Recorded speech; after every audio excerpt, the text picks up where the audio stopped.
Okay, so we will continue with our discussion of Joseph Conrad's Heart of Darkness as a Eurocentric novel that depicts colonialism from the perspective of Eurocentric writers. Remember that Joseph Conrad was born in 1857. He lived until 1924. He was originally from Poland, but he became British, and so he's normally his origin is hyphenated, so he's really called a Polish British writer. He is described as one of the greatest novelists to write in the English language. And that is quite interesting when you consider the fact that he was not born English. He's a modernist writer whose work reflected realism of the 19th century.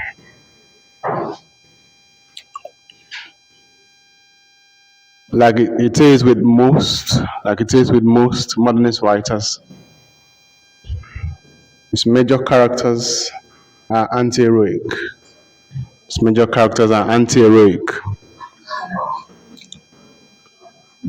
As it is with most modernist works, the major characters in Conrad's work are anti-heroic in nature. That means he creates anti-heroes. And if you remember the definition of an anti-hero, the anti-hero is a hero without the conventional heroic qualities. Anti-hero is a hero, but without the conventional, traditional heroic qualities. I mean, there's really nothing in him to make us desire him for a hero. Though he's the focus of the work, though he's the central focus of the novel, his actions are not heroic at all. There might be nothing for us to take to exemplify conventional heroism. So that makes him an anti-hero. So his work creates, in his work, he creates characters who are mostly anti-heroic. So Heart of Darkness is a novel about colonialism. Colonialism was a system of administration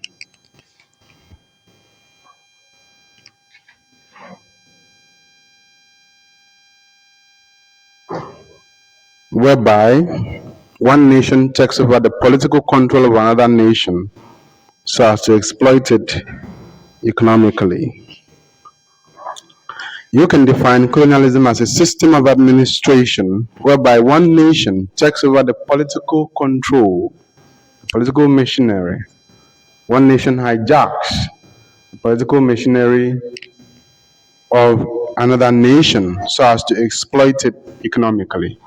So remember that the goal of colonialism has always been nothing but economic. So Heart of Darkness graphically depicts the Belgian colonization of the Congo Free State in the 19th century.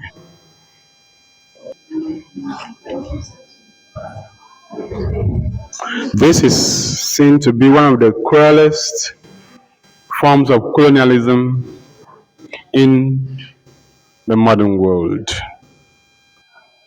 because of the atrocities that were committed in that space.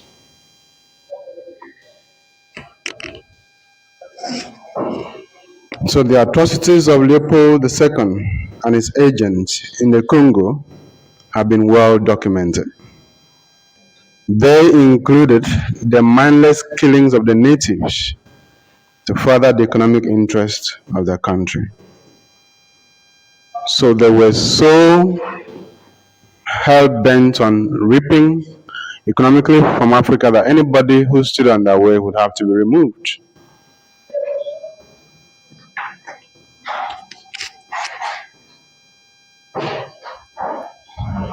So you can also describe Heart of Darkness as an autobiographical novel. The reason being that it is the author's first-hand experience of the high-handedness of the colonial masters in the Congo. You must understand that. Conrad actually traveled to Africa, and it is his experience in Africa that he documents in the novel. Conrad actually traveled to Africa, and it is his experiences in the Congo, in Africa, that he writes in the novel.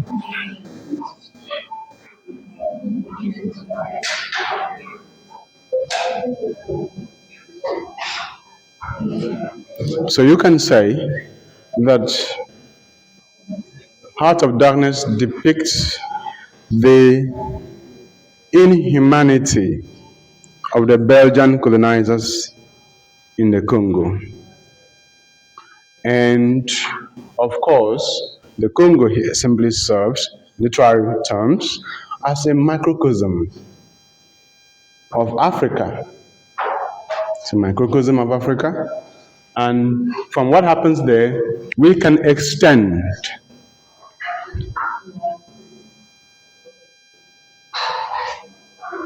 that metaphor of cruelty to cover what the colonial masters did in the whole of Africa. So by microcosm, we mean that it is a representation. The Congo is representative of Africa.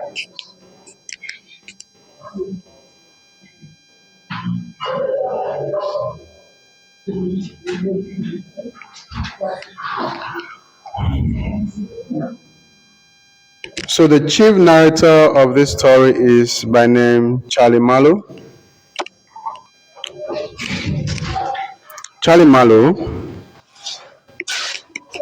tells the story on a ship called the Nelly. On a ship called the Nelly. The story that he tells is about his experiences in the Congo. It's about his experiences in the Congo.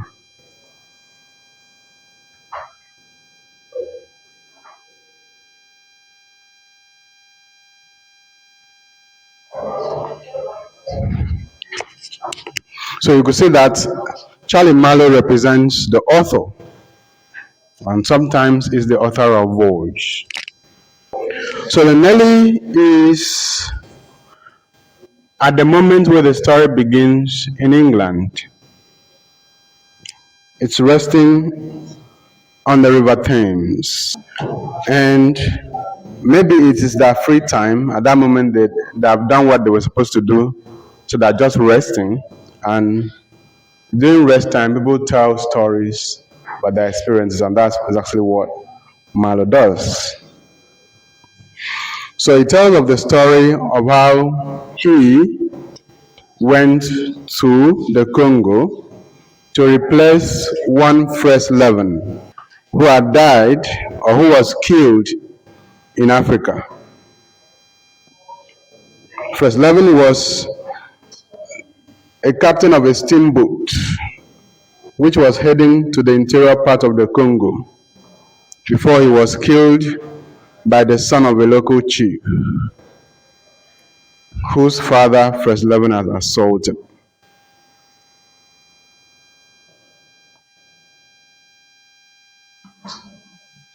They were haggling over the price of a hen, and Fresh Levin thinks that the chief has cheated him in the sale of that hen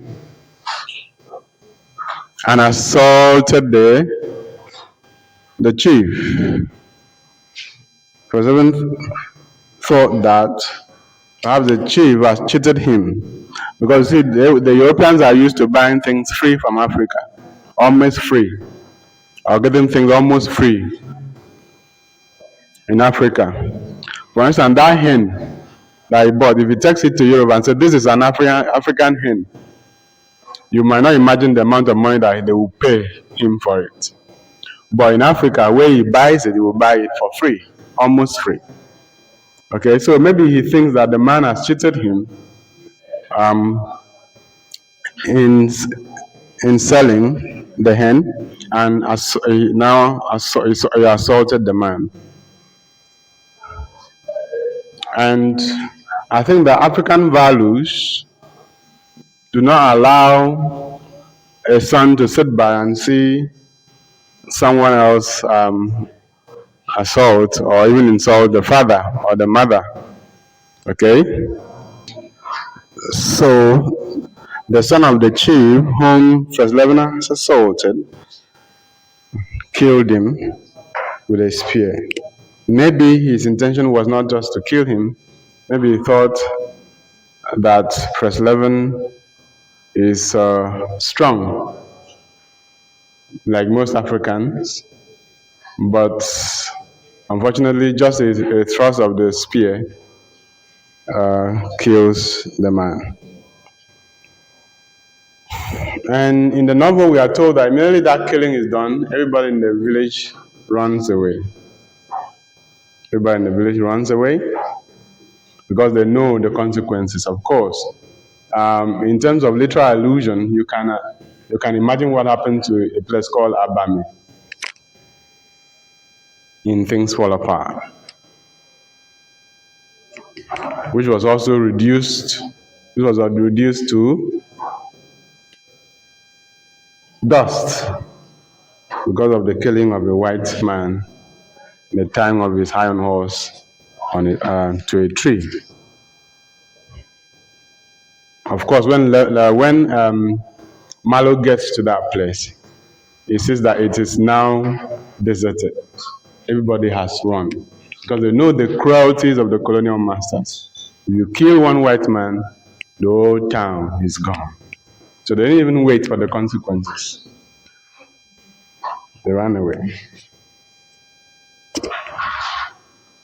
So Malo's story takes us into one of the heinous theaters of human atrocities during colonialism. Malo's story takes us into one of the heinous theaters of human atrocities during colonialism. Heinous. The novel depicts the racism that characterized the colonial ideology. The novel depicts the racism that characterized colonial ideology. The colonial ideology was founded on the principle that one race was superior to another.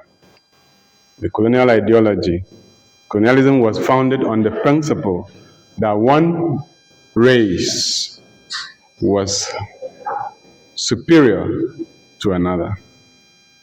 In this case, the white men thought that they were superior to the black people.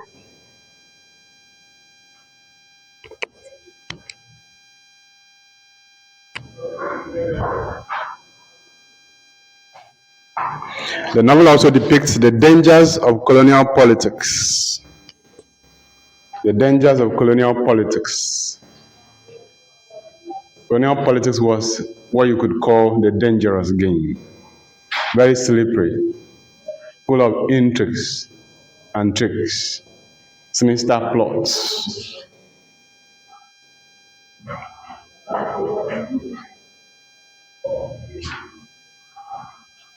So, the colonial ideology was seen to be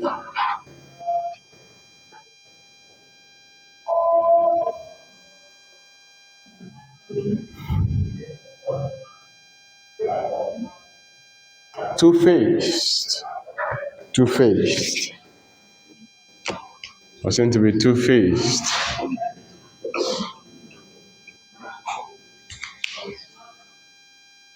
has two faces, the white one and the dark one.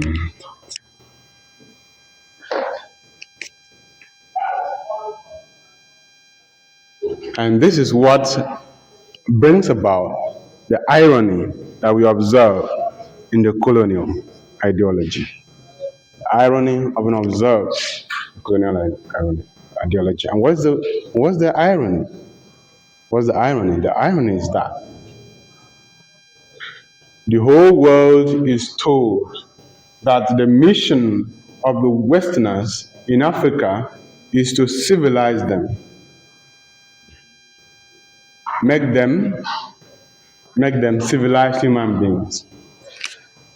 But behind that, we see that the Westerners committed atrocities that make us question their own civilization. They committed atrocities that make us to question that claim that they are the civilized ones.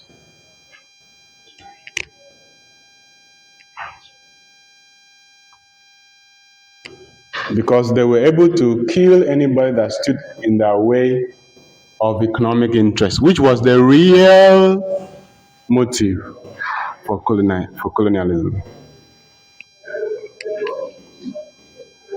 And in the case of the Congo Free State, the Belgians were only interested in the natural resources in that country, especially ivory. You see what?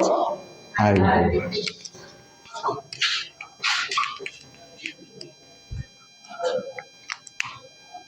Okay?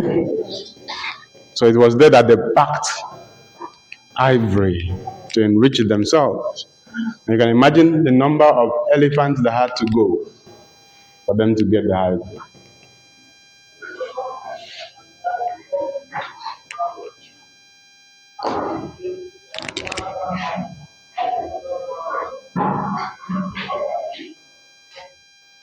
The novel has a non-chronological plot structure. The novel has a non-chronological plot structure. The story begins from the present.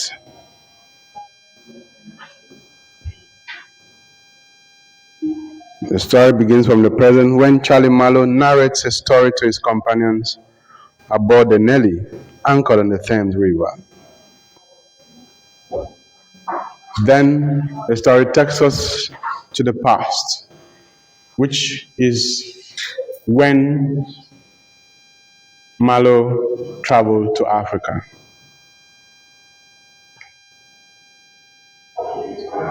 Or when Marlowe voyaged into the heart of darkness. Remember I said in the last class that the heart of darkness is a metaphor for what? Africa. Heart of darkness is a metaphor for Africa. Because Africa was seen to be a place that did not have the light of civilization. Hence, it was a place of darkness. Darkness signifying savagery and primitivity.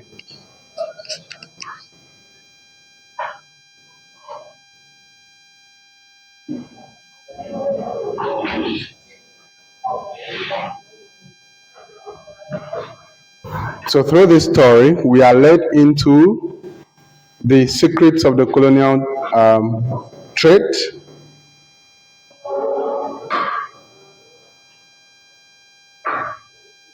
the carefully orchestrated method of destabilizing Africa, throwing the continent into war so that it can be looted. We are also led into the incident of the scramble for Africa, the instigation of internal strife so that the continent would be divided for the colonial masters to exploit. And I keep saying that these things are still happening today. These things are still happening even in the new colonial times. That is why Africa At every given moment in African history, there are pockets of conflict. There are pockets of conflict. And the question is, who are those behind these conflicts? Where do they get their weapons? Who is funding them? Where do they get their money? Because for you to cause trouble, you need to eat, have money, have weapons. So where do you get the weapons? Who is supplying the weapons? So there are people somewhere who want Africa to be divided so that they can exploit Africa. So Malo's first impressions of the African continent is that it is a damaged place. Africa is a damaged place. His first impression is that Africa is a damaged place. And it is peopled by damaged human beings. Africa is full of decaying structures, destroyed landscapes, because the people are exposed to exploitation and violence. There is fighting everywhere. As Malo arrives Africa, we are told of gunshots, cannons being shot, being symbolism of war.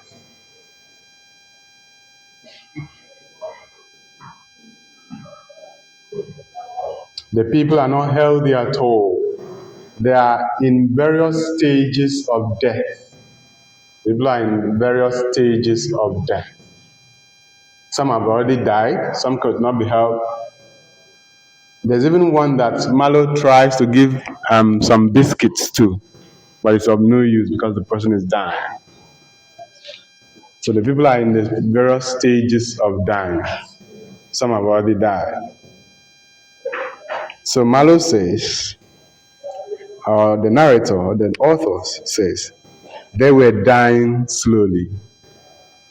It was very clear. They were not enemies. They were not criminals. They were nothing earthly now. Nothing but the black shadows of disease and starvation, lying confusedly in the greenish gloom. You know, Conrad has this power with words, has the ability to use words to convey images that are disturbing. And that is where his novel thrives. Because if you look at the expression that the statement in the excerpt we just taken from the novel, you could see how he vividly depicts the plight of Africans. Innocent, yet caught in the web of existential crime.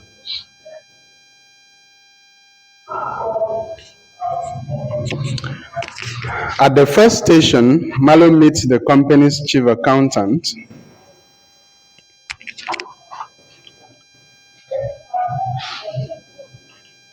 Actually, in the story, Malo is representing a company in Africa, and he got that job through a relation, through his auntie, who recommended him to people for the job. And the existence of the company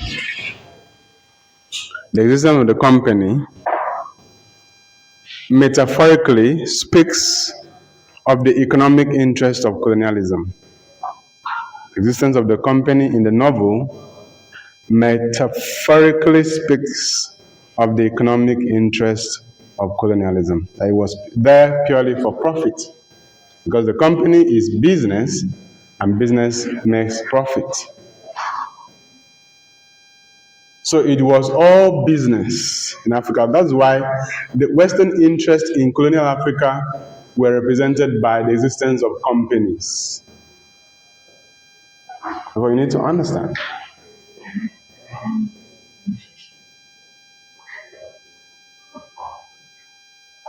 And they were trading in ivory, very costly natural resource at the time, valuable as it were. So at the first station of the company, Malo meets the company's chief accountant.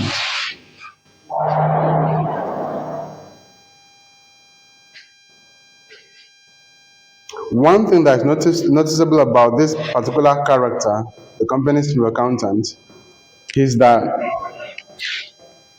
he tries as much as possible to avoid hybridity. Tries as much as possible to avoid hybridity.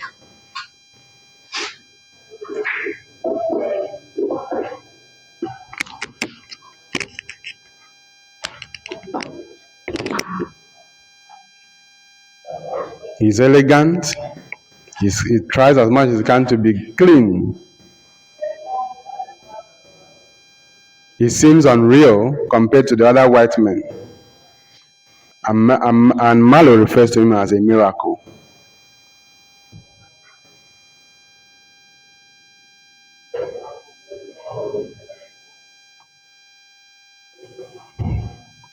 So at this station, it is in this station that Malo first hears of Mr. Kurtz.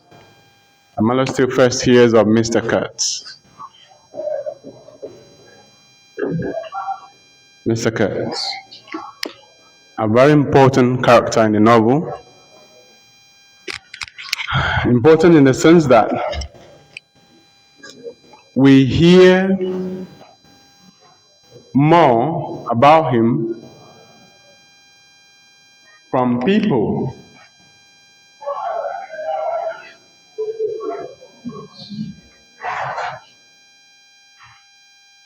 and we hardly meet him. And even when we finally meet him, he is of no use to us because he's dying.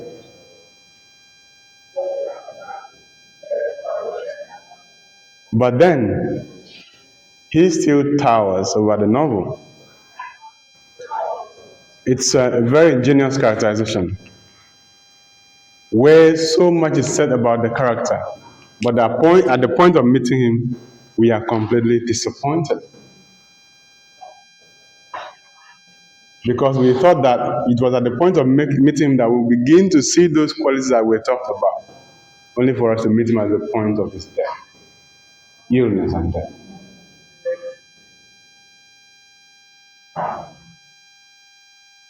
So the whole novel is about hearing about the exploits of Mr. Kurtz, the things he has done, how he has brought tremendous profits to the company, how he's a valuable company agent, his weaknesses being that he has mixed up with the natives. He has overreached himself. He has gone beyond what the colonial project demanded, even having a mistress in Africa, which is unforgivable. Aligning with the native, marrying among them, and even speaking their language, including his atrocities in Africa, thus making the company to distance itself from him. You're valuable, but there are other principles of the company that you should have kept. And because you could not do that, then you are no longer useful to the company. So the company has to find a way of taking you out of the picture.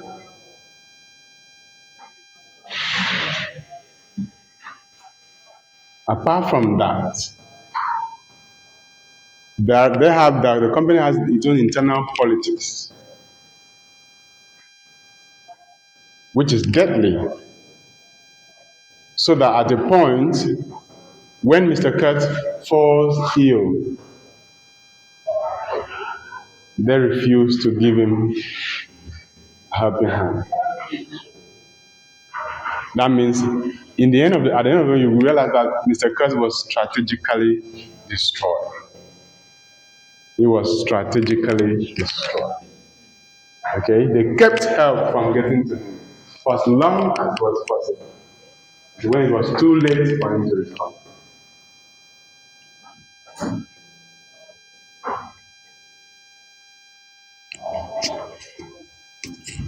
So about the first time that Malo hears about Mr. Kurtz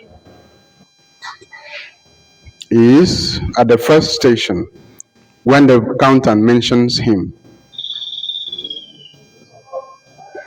He tells Malo, in the interior, you will no doubt meet Mr. Kurtz. He calls him a first-class agent. He also calls him a remarkable man. So we are yet to see Mr. Kurtz, but his reputation is so high. Okay?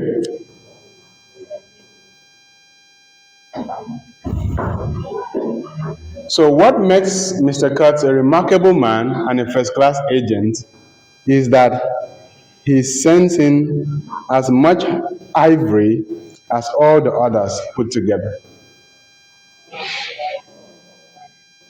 Mr. Kurtz sends in as much ivory as all the other agents put together.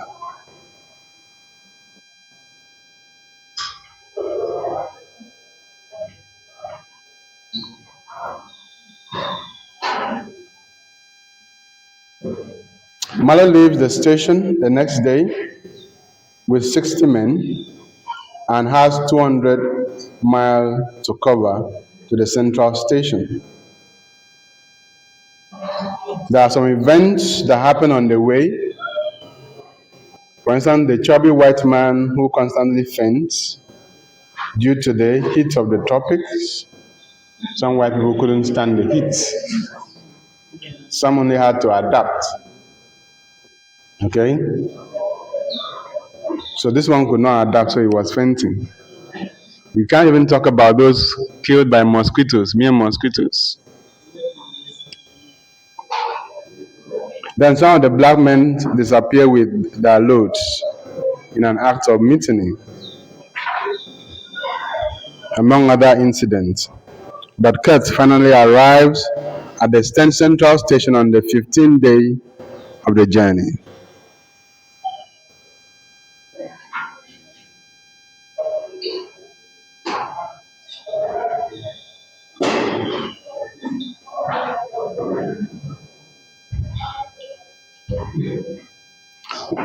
When Malo reaches the central station, he realizes that the boat that was supposed to take him to the inner station had sunk and had to be retrieved from the sea and repaid. Now, this is where the colonial politics comes in, because this is the boat that's supposed to go and give supplies to the inner station where Mr. Kurtz is. So how was the boat sunk? And if the boat was sunk, why was it not retrieved? Why was it not repaid? Meaning that it was an act of sabotage to ensure that help does not reach Mr. Kurtz until it was too late. If you read the novel closely, that is the message that you get. So Malo has to retrieve the boat and repay it, and that does not take 1 or 2 days. Okay? So this means that Malo's journey to the inner station to retrieve First Levin's remains will be delayed for months, during which the boat will be repaid.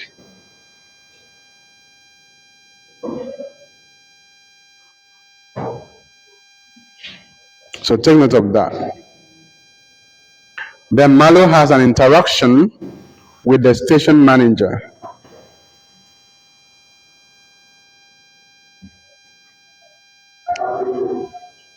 Malo calls him a common trader. Right from his youth, he has been a trader, a merchant, and he knows Africa very well. He knows Africa very well. So it is in this station that Malo comes face to face with colonial politics, the politics of colonialism. And mind you, politics in any clime is a slippery and dangerous affair. Cruel to the core.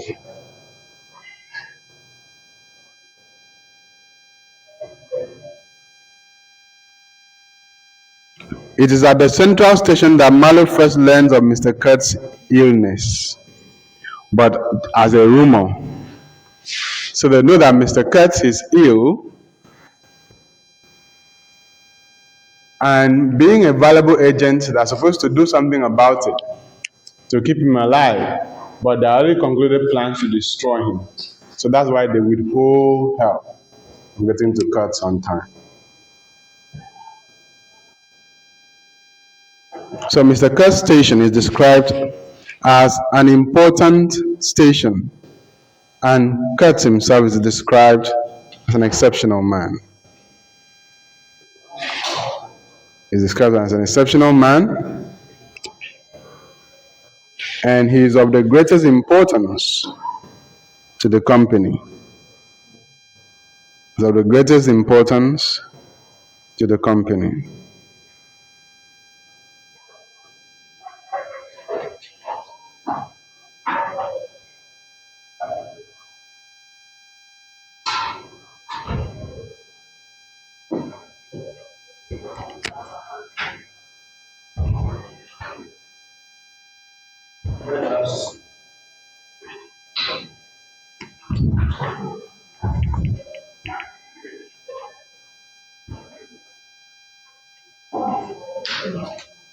So what you should notice at this point, if you read the novel, is that the station manager describes Mr. Kurt's abilities in the past tense, meaning that Mr. Kurt is no longer valuable.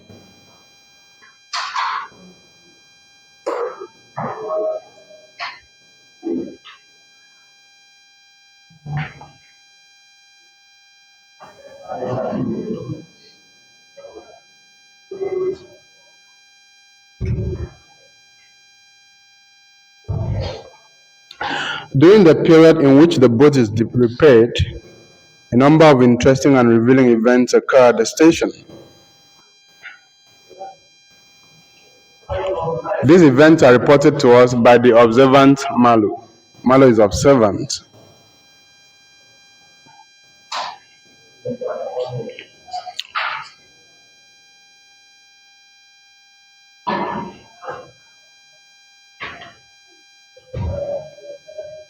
For instance, a building in the station is gutted by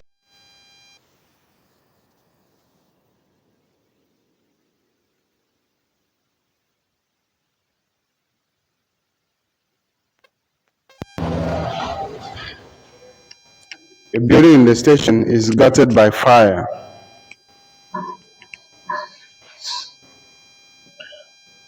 The house contains colonial goods like calico, cotton prints, beads.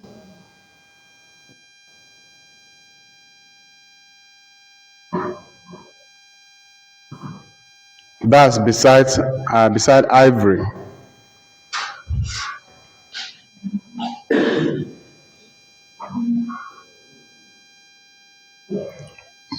The author describes the fire as avenging fire. So, but you could imagine the loss that the fire brings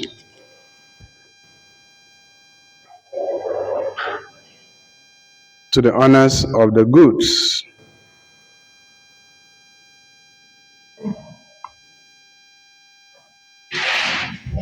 So the fact that those goods are there is suggestive of the economic interest of colonialism.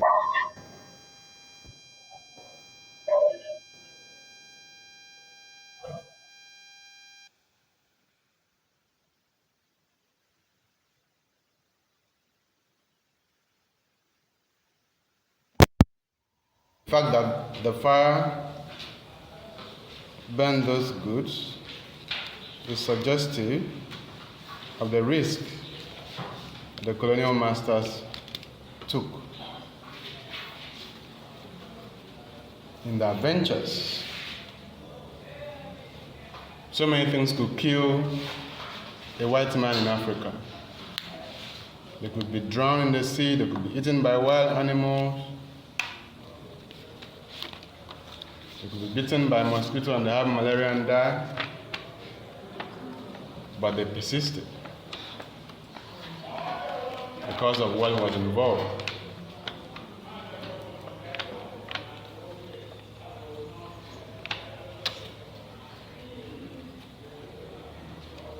Then we also have the first-class agents whose duty is to make bricks at the station.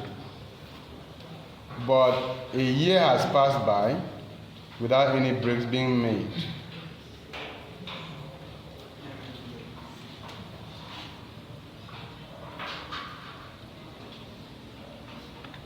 So that again points to the mismanagement of resources and human beings during colonialism, the mismanagement that created the colonial project. The person who's supposed to make bricks does not make bricks. For over a year, no single brick has been made.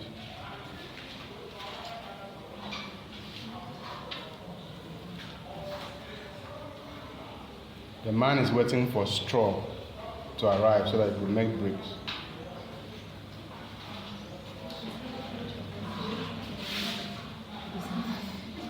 So instead of making bricks, this man makes words, makes gossip.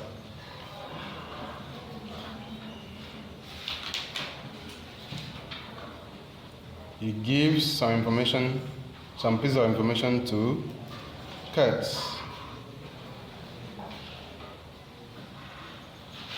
He tells to Malo about Kurtz. He tells Malo that Mr. Kurtz, among other things, is a good artist who painted the attractive picture in the room. He tells Malo that Mr. Kurtz is the chief of the inner station. Jealously talks about the rapid promotion of Mr. Kurtz and his promising future in the company. Says today is the chief of the best station. Next year he will be assistant manager. 2 more years and he might be manager.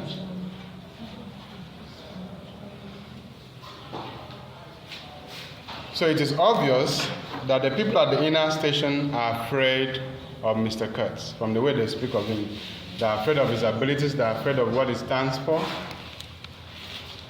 They are afraid that he could ruin the colonial project because he is too close to the native.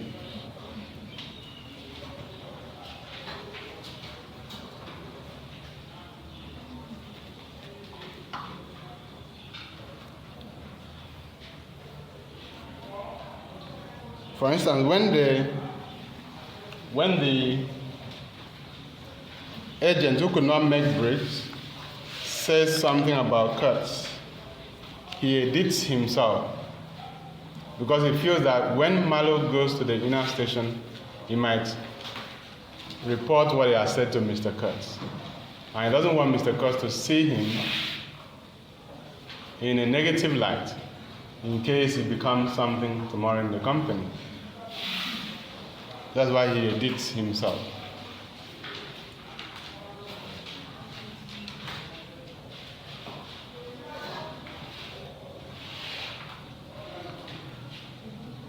So this man had wanted to be assistant manager. In fact, he was favored to be assistant manager until Mr. Kurtz arrived on the scene. So there's a bit of jealousy there. So it was Mr. Kurtz who upset his plans of becoming an assistant manager.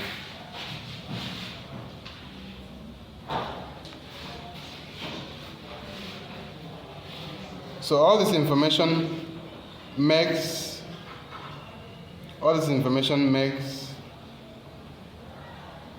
Malo to want to see Mr. Kurtz. Not only Malo, if you read the novel, you as the reader, you also want to meet Mr. Kurtz.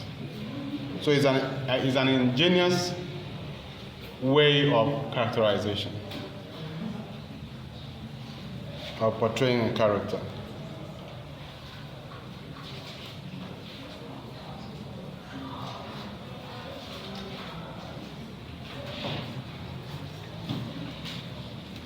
So that's why Malo wants the boat repaid as soon as it's possible in order for him to go to the inner station, retrieve the body of Preslevin. Of course, when he arrives, he sees that Preslevin, grass has grown through Preslevin's body. So there was nothing really to be done by him. But to repair the boat, he needs rivets. He needs what? Rivets.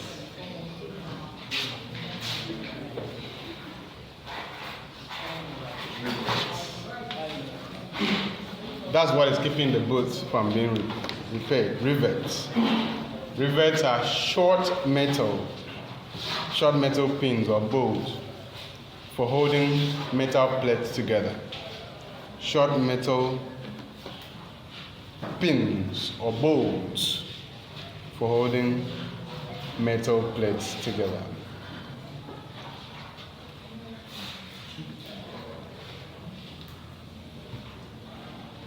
So Malo gives more time for the repair of the boat.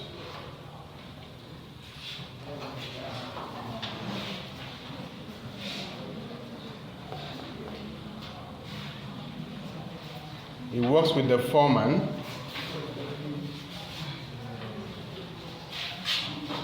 called a boiler maker, a good worker, and an enthusiast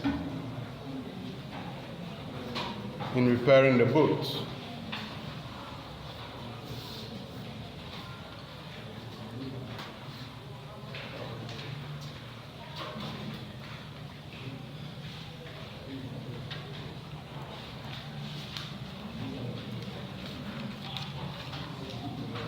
In the novel, Mr. Kurtz is the object of the novel's suspense because Malo is obsessed with the idea of meeting him, and the reader shares in this obsession.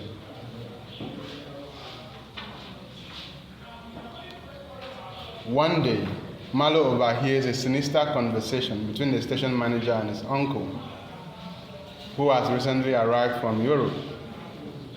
The conversation is about Mr. Kurtz.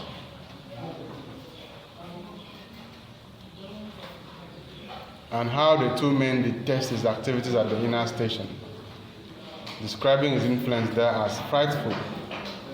It is reported that Mr. Kurtz had once wanted to leave the inner station but changed his mind along the way and went back.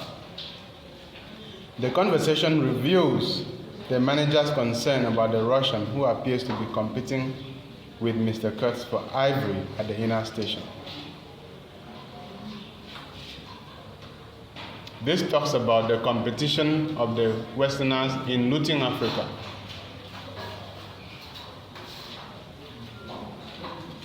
The scramble for Africa and its resources.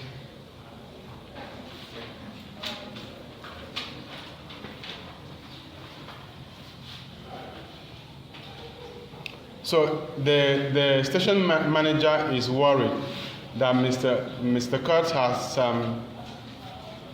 has not upheld the colonial principle.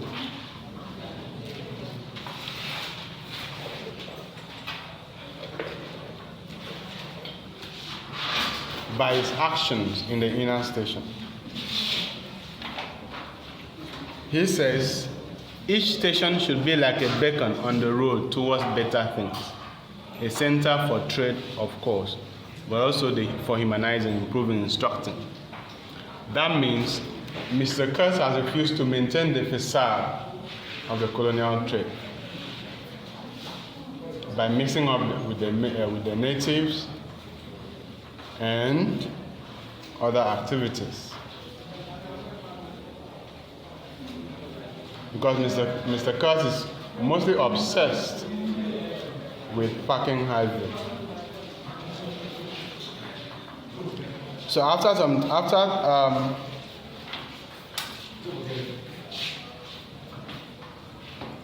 time has passed, Malo is now heading to Mr. Kurtz's station.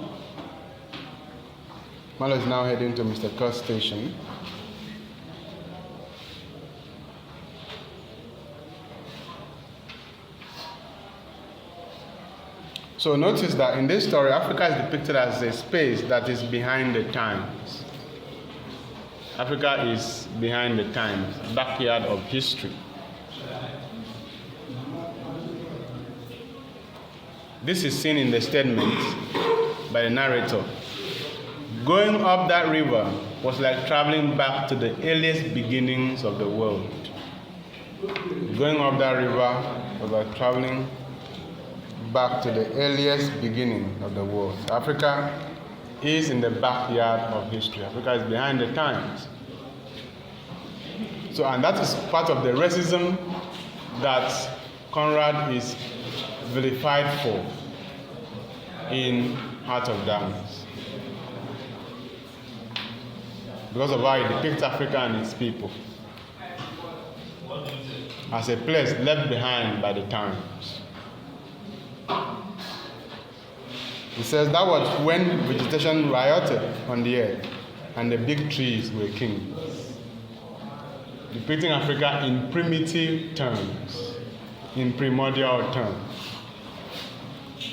In the novel, Africans are described as cannibals and as barely human. Africans are described as cannibals and barely human. Barely human.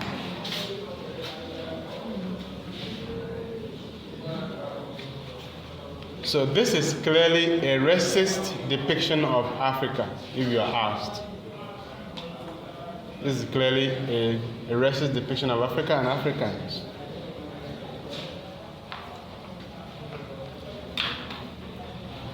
So Chinua Achebe has taken up this issue with Conrad in an article entitled An Image of Africa, Racism in Conrad's Heart of Darkness. In the novel, Africa is depicted as a continent that has no history until the arrival of the colonial masters.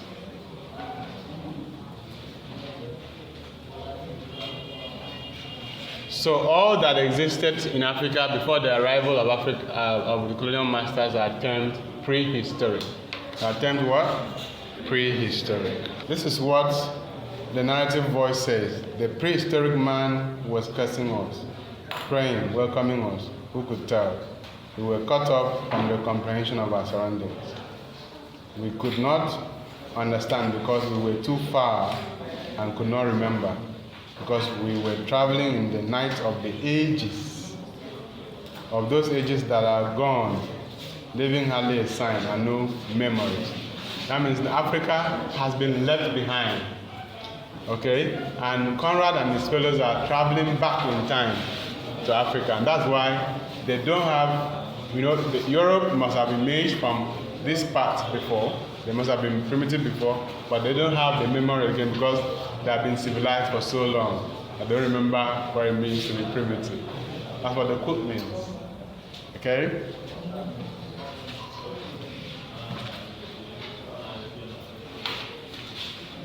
So the novel has a journey motif. This novel has a journey motif. The novel has what? A journey motif. Okay?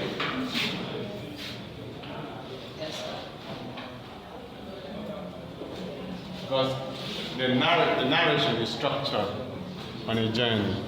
Narration is what? Structured on a journey, based on a journey. It has a journey motif.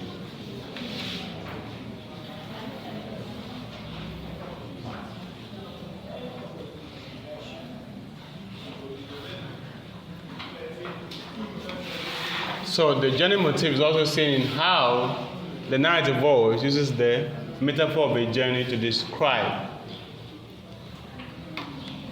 events and situations in the work. For instance, humanity has been journeying through time. Just that Africa's journey through time is just beginning. They're still behind the rest of humanity. Humanity has been journeying through time, but Europe are ahead. Africa is coming behind. Africa is still in the dark ages. While Europe, the whole of Europe has moved forward in time. They are now civilized.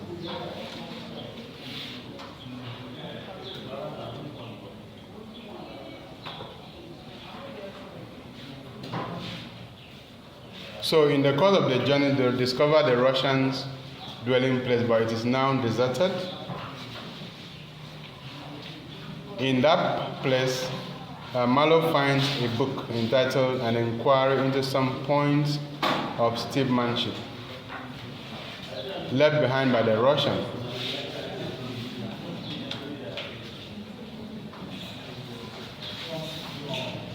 So Marlowe picks up this book and gives it to the Russian later in the novel. They are now 8 miles from Mr. Kurt's station when Marlowe encounters hostile natives. This is where the theme of cannibalism is raised in the novel.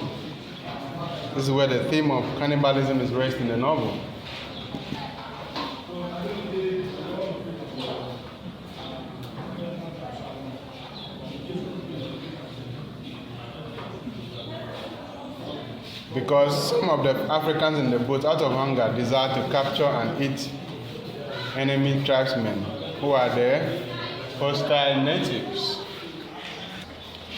So this provides a literary allusion to the cannibalism that is depicted in Robinson Crusoe. The cannibalism that is depicted in Robinson Crusoe. Written by Daniel Defoe.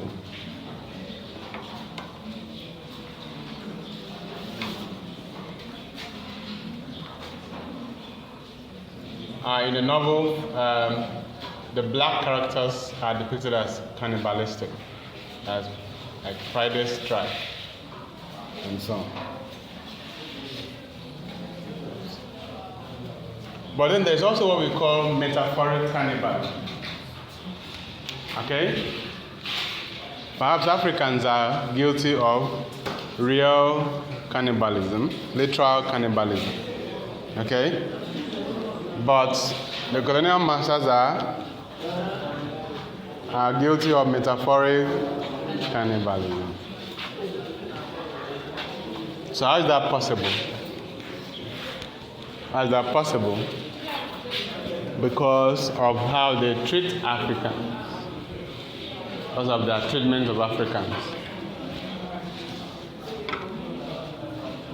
Because of how they eat Africans economically. Which is the same thing that is depicted in what the English did to the Irish. Depicted in Modest Proposal. So you get to a point in literary analysis where you have to make these connections.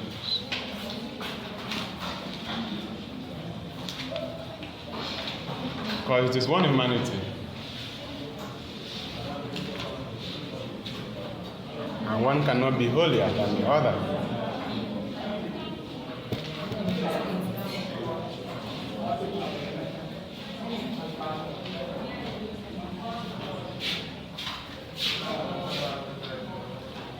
The narrator, or in the novel, Africans are denied their humanity. The novel Africans are denied their humanity.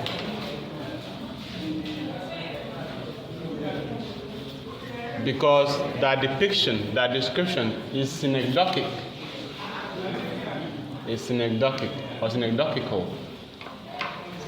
Meaning that Africans are described as parts, not as a whole. As parts, not as a whole. Let me give you an instance from an excerpt I took from the novel. I saw a face among the leaves on the level with my own, looking at me very fierce and steady. And then suddenly, as though a veil had been removed from my eyes, I made out deep in the tangled gloom, naked breast, arms, legs, glaring eyes. The bush was swarming with human limbs in movement, glistening of bronze color. So in nowhere in that excerpt is an African described as a whole person. They are described in parts, as face, as eyes, as legs, what looks like human legs. Okay? So that is part of the way the Africans are denied their humanity in the novel. So in the conflict between the natives and the invaders, the black attacked with arrows, while the whites used their rifles. Okay? But in the novel, the rivals are described using a metonym. Using what? A metonym called Winchesters. In this attack, the helmsman is wounded and killed, and Malo throws the body overboard. After all, it's the body of a black person. It's not worth a dime. Okay? The person that was steering the boat, the black person. Okay?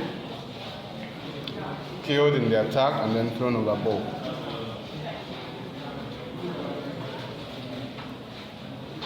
We do not have one narrator in Heart of Darkness. Okay, but Malo is the chief narrator.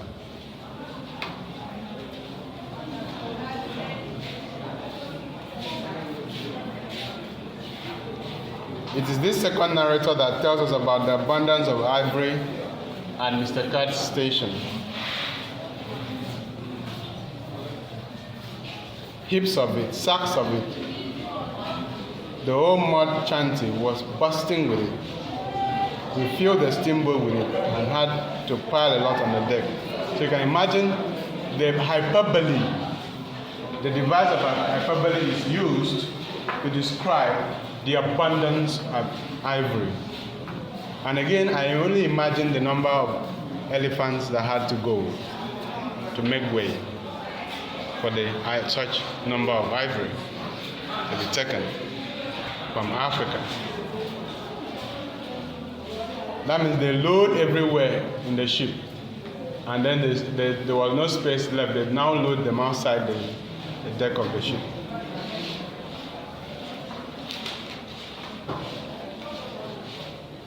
So by the time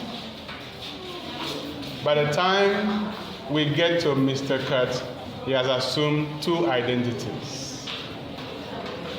If you follow the narration, by the time we get to meet Mr. Kurt, he has assumed how many identities? Two identities, which is normal for the modern character. Because the modern character has many lives, at least to have two lives.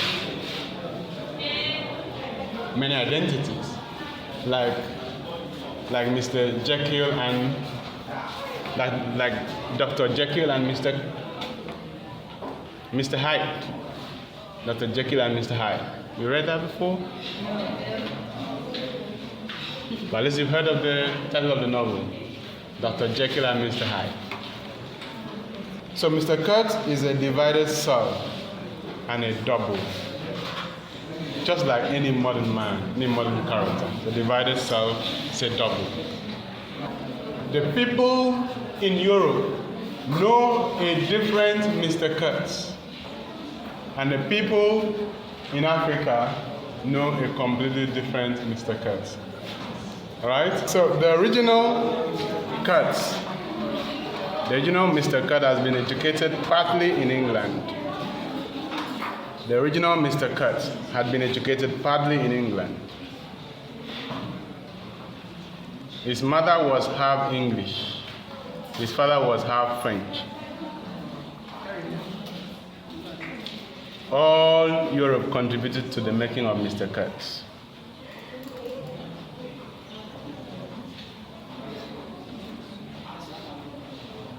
Mr. Kurtz is a personified representation of all the colonial forces in Europe.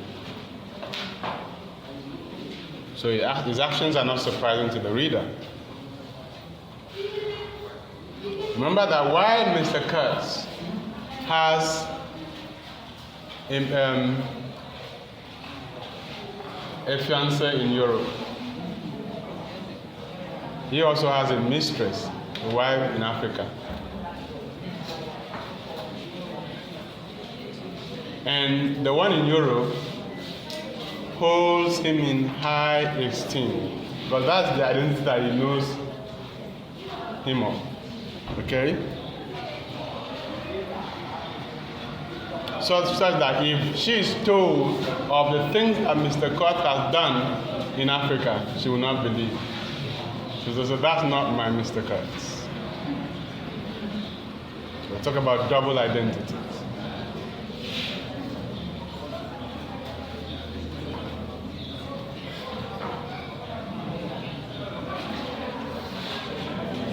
In a novel, it is reported that a fictional society known as Society for the Suppression of Savage Customs, Society for the Suppression of Savage Customs, had asked Mr. Kurtz to write a report to guide its future actions. Society for the Suppression of Savage Customs had asked Mr. Kurtz to write a report to guide the actions of the society.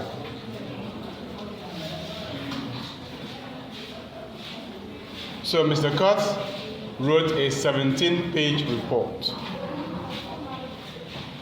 in which he emphasized the superiority of the white Europeans to black Africans. In this report, the society is fictional, okay?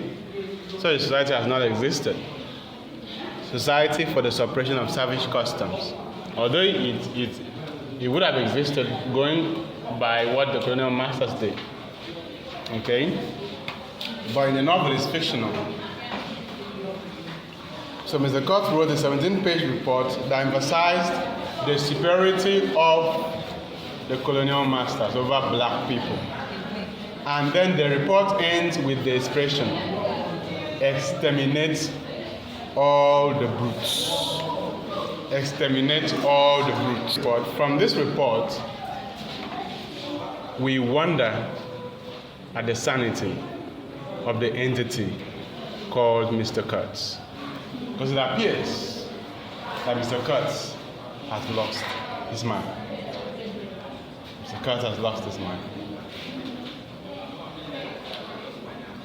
Which is in keeping with the psychological consciousness of the modernist novel. And the fact that the modern novel, the modern character, is mostly psychological. The modern character is mostly known through psychological analysis, psychoanalysis.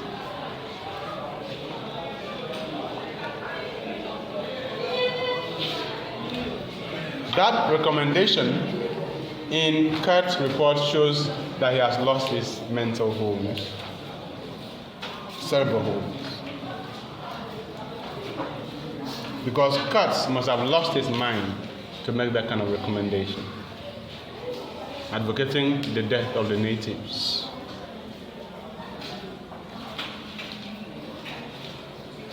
The crew arrives the inner station and meets the Russian, who gives them more information about Mr. Kurtz.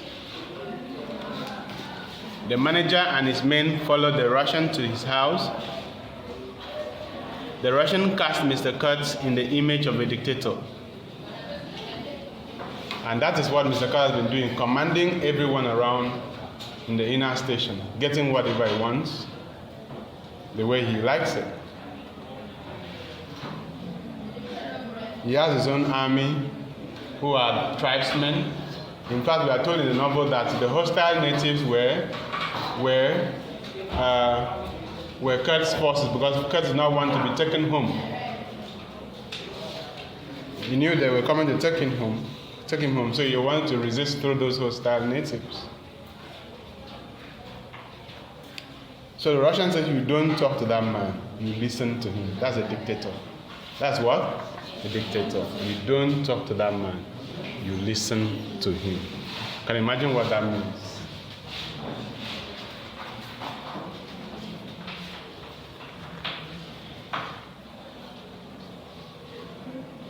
So the Russian is depicted as someone who likes running away. He likes running away.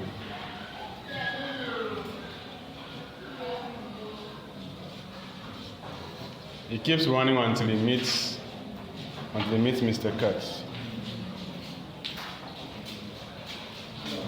He describes himself as a man of 25 years and is grateful to a Dutchman who believed in him and whose kindness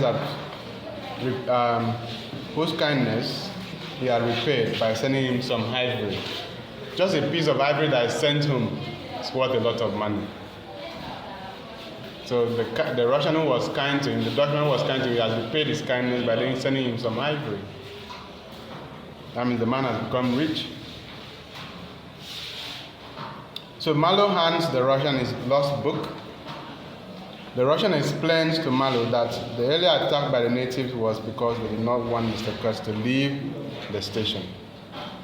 The natives did not want Mr. Kurtz to leave the station.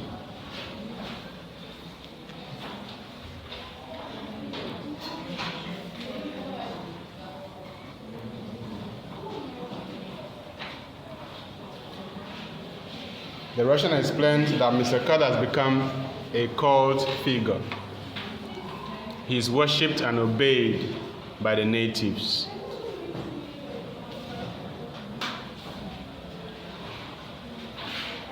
Mr. Kurtz's high-handedness is seen in the skulls on the poles. He will kill someone and hang his head on a pole to serve as deterrent to others. Again, that speaks to the mind of Mr. Kurtz. He has lost his mind.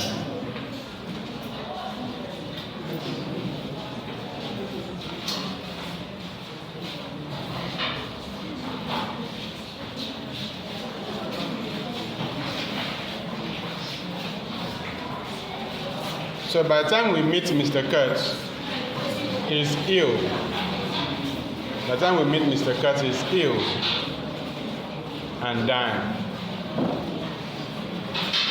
And he has to be taken on the ship.